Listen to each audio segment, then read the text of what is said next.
At this point, you're probably wondering, did we install the Facebook pixel correctly? And what about the event code?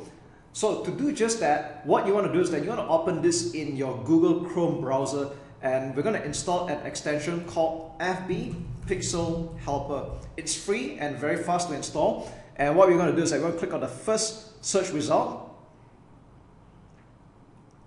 We're just going to click Add to Chrome, confirm, and we're done.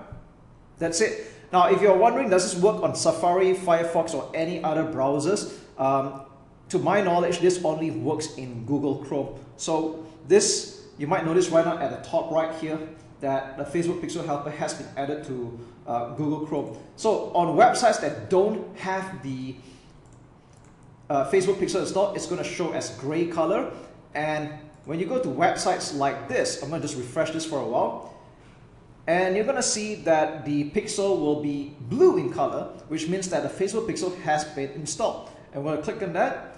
And in this case, you see that there are a total of 4 pixels being added at this point. Now, of course, you don't have to add so many. I'm just showing you as an example of how the Facebook Pixel Helper works in showing, does a page actually have an FB pixel installed, and is it installed correctly? So you'll notice that there's an action called lead, which means that whoever arrives here from the Facebook ad will be counted as 1 lead. Okay, and you can call it any name you want, whether it's purchase, whether it's completed registration, initiate checkout, it's totally up to you. All right, it's just that in this particular example, I've installed a total of 4 Facebook pixels, but you can just install 1 and get going. All right, so this is a very useful tool. You can also spy on some competitors.